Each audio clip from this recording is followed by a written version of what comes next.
Nous sommes bien arrivés chez Delphine et Rudy, liégeois. Nous sommes à Sailly dans les Ardennes françaises. Ils sont cultivateurs de safran et on va vous montrer le procédé de fabrication. Bonjour Delphine. Bonjour Jérémy. Bonjour Rudy. Bonjour. Comment allez-vous? Ça va? Ça va Super. très bien. Oui, Alors là, très on est bien. en pleine saison pour le safran, c'est ça? Voilà, on est en pleine récolte là. Donc c'est quoi la récolte? Il y a combien de fleurs à récolter tous les jours à peu près? Alors là, le pic est passé déjà parce que cette année on est en avance d'une quinzaine de jours par rapport à d'habitude. D'accord. D'habitude on récolte vers le 4 octobre et là cette année déjà vers le 20 septembre on était parti. Donc le pic de floraison est déjà passé et on récolte quelques milliers de fleurs par jour. Donc on les récolte tous les jours, il faut se lever tous les matins et récolter l'ensemble des fleurs. C'est beaucoup de travail. Voilà, c'est beaucoup de travail parce que la fleur ne dure que 24 à 48 heures. Donc D'accord. on est obligé chaque matin de cueillir l'ensemble des fleurs. Voilà, et on ne sait pas chaque matin quand on arrive le nombre de fleurs qu'il y aura. C'est toujours la petite surprise du matin. Voilà, c'est la surprise du matin, c'est ça. D'accord. Et donc ici on est dans les Ardennes françaises, donc on a quand même un climat qui est assez rude, froid, un peu de soleil l'été, mais bon voilà. Ça se passe bien pour les fleurs, c'est un bon climat? Oui, alors le climat, il faut quand même un peu de précipitation, 6 à 700 mm par an. Donc c'est un peu ce qu'on a dans les Ardennes. Il faut savoir que dans les pays chauds, l'Afrique du Nord où on cultive le safran, ils irriguent. Nous, on n'a pas besoin d'irriguer, au moins dans les Ardennes, c'est déjà ça. Après, on a quand même un peu de soleil, on va pas se plaindre. Et il faut surtout une terre assez riche parce que le bulbe se démultiplie beaucoup. Donc il a quand même besoin d'une terre plutôt riche. C'est surtout ça qu'il faut. Il faut quand même de l'ensoleillement. C'est vrai qu'on plante plutôt dans un endroit qui est rempli de soleil. Il n'y a pas d'ombre, d'arbres ou de choses comme ça. Mais sinon, oui, les Ardennes sont propices à la culture du safran. On peut le cultiver en montagne, donc c'est une plante rustique, il n'y a pas de souci. C'est une plante rustique, mais il faut surtout avoir beaucoup de courage pour la cultiver. Voilà, aussi. Voilà. Alors justement, on parle du bulbe et de la fleur. Donc on connaît le safran, le pistil de safran qui est ensuite séché, déshydraté pour le consommer. Mais alors cette fleur, particulièrement, comment elle s'appelle? Elle s'appelle pas le safran, je suppose? Non, alors la fleur c'est le Crocus sativus, donc la fleur qu'on voit là, qui donne l'épice une fois séchée, qui donne le safran en fait. D'accord. Voilà. Donc il existe d'autres crocus que les gens ont plutôt l'habitude de voir se réveiller au printemps. Là c'est le Crocus sativus, c'est une plante à végétation inversée.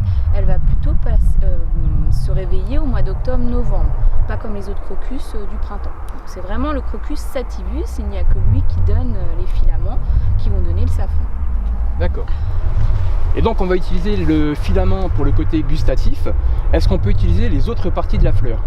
Alors non, la fleur de safran est toxique en fait, un peu D'accord. comme les colchiques qu'on retrouve à l'automne dans les prés.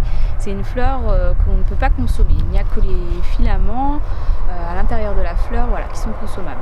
D'accord. Mais je suppose qu'on peut peut-être utiliser pour faire d'autres choses, peut-être des soins ou... Alors voilà, la fleur est utilisée, c'est vrai, pour certaines crèmes anti-rides. Il y a quelques laboratoires qui le font dans le sud de la France déjà. Bon, on va maintenant passer aux choses sérieuses, on va cueillir un peu de fleurs, c'est que le côté un peu moins cool de ce reportage, enfin en tout cas pour moi, mais bon, faut bien y passer, c'est parti. Bon alors pour cueillir les fleurs, expliquez-nous un peu, j'ai pas envie de faire de bêtises, comment ça se passe? Alors on prend la fleur au niveau de la tige, Ouais. entre le pouce et l'index, Oui, on plie un petit peu, normalement ça se casse tout seul. d'accord, simplement. Voilà, tout simplement. D'accord, super. Donc on essaye de ne pas les abîmer. Nous on les cueille plutôt fermés pour ne pas que le filament Se soit casse. au contact du soleil ou de la pluie. Donc on les cueille tôt le matin en fait. D'accord. Ok. Et donc ça c'est tous les matins, vous venez cueillir tout ça à la main. Tous les matins, voilà, on cueille l'ensemble des fleurs chaque jour puisqu'elles ne durent que 24 à 48 heures. Ok. Bon ben, au boulot. Allez, c'est parti.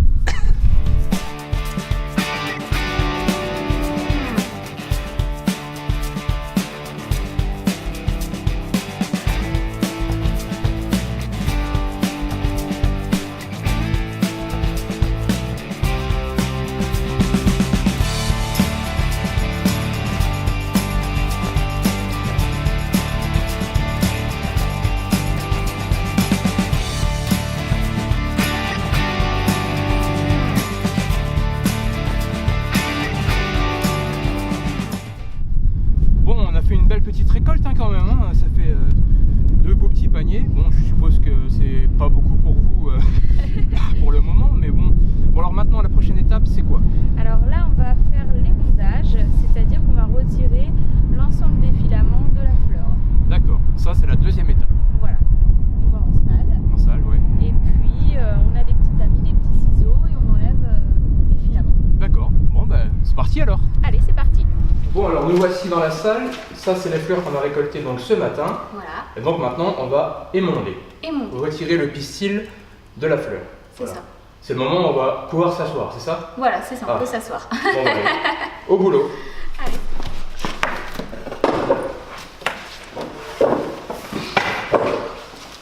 Bon alors expliquez-moi, comment ça se passe? Donc on prend la fleur de safran, on dégage les 3 filaments, voilà, on penche un petit peu sur le côté. Et une fois qu'on voit toute cette partie rouge, en fait, on coupe au petit ciseau. Voilà.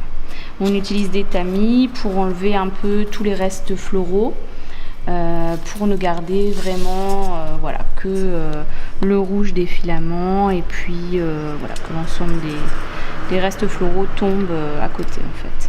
D'accord, donc on ne garde pas la partie blanchâtre. Voilà, on ne garde pas toute cette partie blanchâtre que vous pouvez voir ici, qui est gardée dans d'autres pays comme l'Iran ou l'Espagne, qui apporte de l'amertume en cuisine, qui n'a pas d'intérêt, à part un intérêt de poids évidemment, dans le safran.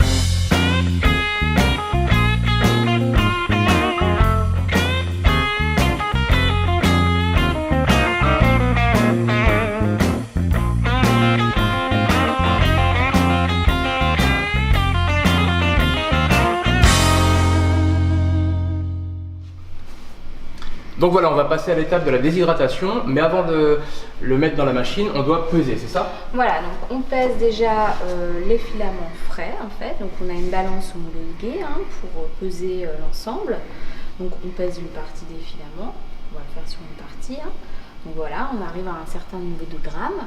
Ensuite, on étend l'ensemble des filaments sur les plaques prévues à cet effet sur le déshydrateur. Donc là, je ne vais pas en calculer. Donc voilà.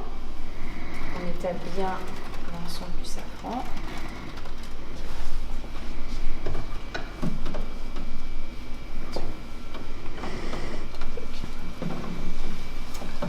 Voilà.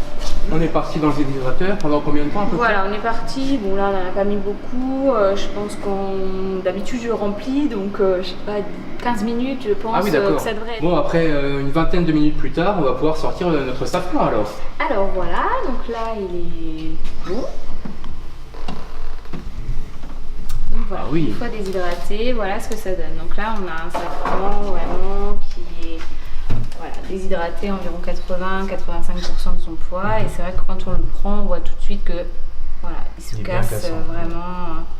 Voilà, bien sec, il faut quand même un bon séchage pour éviter la moisissure ensuite et vraiment une longue conservation du safran. D'accord. Et donc là, ça y est, il n'y a plus qu'à le conditionner, c'est ça? Voilà, il n'y a plus qu'à le prêt. conditionner en pot. Ouais. Alors pour les pots, vous faites des pots, vous faites comment d'ailleurs? Vous faites des petits conditionnements, des gros? Voilà les conditionnements, donc là il n'y en a que quelques-uns. Donc ici en 0,25 grammes. Là vous avez évidemment un petit peu plus gros, ici vous avez 3 grammes de safran. Comme les pots de caviar. Voilà, c'est ça. Et puis ensuite plusieurs produits dérivés, donc aussi bien sucrés que salés. Bah écoutez Delphine, merci beaucoup pour cette découverte sur le safran. Moi je vais repartir avec 2-3 éléments qu'on va goûter autour de la table maintenant. D'accord, très bien. A tout de suite.